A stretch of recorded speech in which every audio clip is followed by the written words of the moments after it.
যিনি বলেছিলেন, মনে রাখবেন, সবচেয়ে বড় অপরাধ অন্যায় সহ্য করা এবং ভুলের সঙ্গে সমঝোতা করা। মহান দেশপ্রেমিক, শত কোটির বীরপুত্র, যুব সমাজের অনুপ্রেরণা, যাই বলে সম্বোধন করা হোক না কেন, তা যেন অনেক কম হয়ে যায়। তিনি আর কেউ নন, দেশবাসীর অমর সন্তান নেতাজি সুভাষচন্দ্র বসু। সুভাষচন্দ্র বসু থেকে নেতাজি উপাধি নিয়ে আপামর দেশবাসীর কাছে দৃষ্টান্ত হয়ে ওঠার নেপথ্যে রয়েছে এক বিস্ময়কর গল্প। মহান এই বিপ্লবী বাঙালির জন্ম হয়েছিল 23 জানুয়ারি 1897 সালে বেলা 12:10। ওড়িশার কটকে বাবা জানকীনাথ বসু ও মা প্রভাবতী দেবীর 14 সন্তানের মধ্যে নবম সন্তান ছিলেন সুভাষচন্দ্র বসু। জানকীনাথ বসু ছিলেন একজন প্রসিদ্ধ আইনজীবী। নরম মাটিতে জন্মেছে বলেই বাঙালির এমন সরল প্রতিভা, এমন ভাবধারায় যিনি বিশ্বাসী, ছোটবেলা থেকে সেই সুভাষ পড়াশোনায় খুবই মনোযোগী ছিলেন। অন্যান্য ভাই বোনেদের মতো সুভাষকে প্রথমে কটকের প্রোটেস্ট্যান্ট ইউরোপিয়ান স্কুলে ভর্তি করা হয়েছিল। এরপর 12 বছর বয়সে তিনি কটকের র্যাভেনশা কলেজিয়েট স্কুল থেকে ম্যাট্রিক পাশ করেন। তারপর তিনি কলকাতার প্রেসিডেন্সি কলেজ ও স্কটিশ চার্চ কলেজে পড়াশুনো করেন। মানুষ যতদিন বেপরোয়া ততদিন সে প্রাণবন্ত।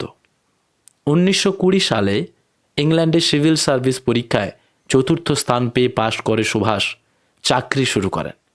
কিন্তু ব্রিটিশ সরকারের অধীনে চাকরি করতে না চাওয়া 1 বছর পরেই ইস্তফা দেন অকুতোভয় এই বঙ্গসন্তান। স্কুলে পড়ার সময় ছোট্ট সুভাষ বিবেকানন্দের বই পড়তে আগ্রহী হন, আর বিবেকানন্দের আদর্শই তাকে স্বাধীনতা সংগ্রামী হতে অনুপ্রেরণা জুগিয়েছিল। এমনকি স্বামীজির লেখা বই পড়েই তিনি তার জীবনের আসল উদ্দেশ্য খুঁজে পান।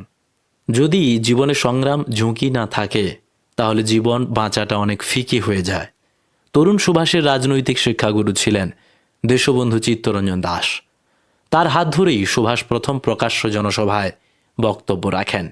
এমনকি দেশবন্ধুর স্ত্রী বাসন্তী দেবীও সুভাষকে খুবই স্নেহ করতেন এবং সুভাষ তাকে মা বলে ডাকতেন। রাজনীতিতে প্রবেশের কিছুদিনের মধ্যেই সুভাষ কংগ্রেস কমিটির প্রচার সচিবের পদ পান। মাঝে ইংল্যান্ডের যুবরাজের ভারতে আসার বিরুদ্ধে আন্দোলন করার জন্য তিনিও জেল খাটেন। আর কারামুক্তির পরেই তিনি বঙ্গীয় প্রাদেশিক কংগ্রেস কমিটির সম্পাদক হয়েছিলেন। পরবর্তীকালে চিত্তরঞ্জন দাস মেয়র থাকাকালীন সুভাষচন্দ্র বসু কলকাতা পুরসভার চিফ এক্সিকিউটিভ অফিসার পদে নিযুক্ত হন। নেতাজি সুভাষচন্দ্র বসুর 1937 সালে তার সেক্রেটারি এবং অস্ট্রেলিয়ান যুবতী এমিলির সঙ্গে বিয়ে হয়। এরপর 1942 সালের 29 নভেম্বর তাঁদের একমাত্র কন্যা অনিতা বসুর জন্ম হয়। বর্তমানে জার্মানিতে থাকেন নেতাজি কন্যা অনিতা বসু পাফ। দেশবন্ধুর মতোই স্বরাজ অর্থাৎ পূর্ণ স্বাধীনতার সমর্থক ছিলেন নেতাজি সুভাষচন্দ্র বসু। একই সঙ্গে তিনি ছিলেন চরমপন্থী নায়ক। তাই তার চরমপন্থী চিন্তাধারার সঙ্গে কংগ্রেসের নরমপন্থীদের মতবিরোধ হয়। এমনকি কংগ্রেসের সভাপতি নির্বাচনে নরমপন্থীরা বিক্ষুব্ধ হলে সুভাষ অসন্তুষ্ট হয়ে কংগ্রেস ত্যাগও করেন। এরপরই নেতাজির হাত ধরে তৈরি হয় ফরওয়ার্ড ব্লক। নতুন দলের হয়ে স্বাধীনতা অর্জনের জন্য দেশবাসীকে নতুনভাবে অনুপ্রাণিত করতে ঝাঁপিয়ে পড়েন সুভাষচন্দ্র বসু। স্বাধীনতা কেউ দেয় না, ছিনিয়ে নিতে হয়। দ্বিতীয় বিশ্বযুদ্ধ শুরু হওয়ার পর সুভাষের ইংরেজদের বিরুদ্ধে লড়াই আরও জোরদার হতে শুরু করে। ব্রিটিশ সরকারের সঙ্গে আলাপচারিতার মাধ্যমে যে স্বাধীনতা পাওয়া যাবে না তা বুঝে গিয়েছিলেন সুভাষ। তাই তিনি মানুষের একজোট হওয়ার শক্তি এবং অস্ত্র বল জোগাড় করতে বিদেশে পাড়ি দেওয়ার কথা ভাবেন। আর ঠিক সেখানেই তার সঙ্গে জওহরলাল নেহরু এবং মহাত্মা গান্ধীর মতবিরোধ হয়। কোনো আলোচনার মাধ্যমে ইতিহাসের কোনো আসল পরিবর্তন হয়নি। মহাত্মা গান্ধীর আদর্শের সঙ্গে সহমত ছিলেন না নেতাজি, যদিও দুজনেরই লক্ষ্য এক ছিল, দেশের স্বাধীনতা অর্জন। কিন্তু গান্ধীজি যেখানে উদারপন্থী মনোভাব অহিংস আন্দোলনে বিশ্বাস করতেন, সেখানে ইংরেজদের সঙ্গে বারবার আলাপ আলোচনা এবং অহিংস প্রতিবাদে স্বাধীনতা আসা সম্ভব নয় বলে মনে করতেন নেতাজি সুভাষচন্দ্র বসু। ভারত ডাকছে, রক্ত ডাক দিয়েছে রক্তকে, উঠে দাঁড়াও, আমাদের নষ্ট করার মতো সময় নেই, অস্ত্র তোলো, যদি ভগবান চান তাহলে আমরা শহীদের মৃত্যুবরণ করব। দ্বিতীয় বিশ্বযুদ্ধে জার্মানির প্রবল চাপে ব্রিটিশরা এক অভাবনীয় পরিস্থিতির সম্মুখীন হয়। নেতাজি সেই পরিস্থিতিকে ব্যবহার করতে পারে ভেবে ব্রিটিশ সরকার 1940 সালের 4 জুলাই সুভাষকে কলকাতায় গৃহবন্দী করে।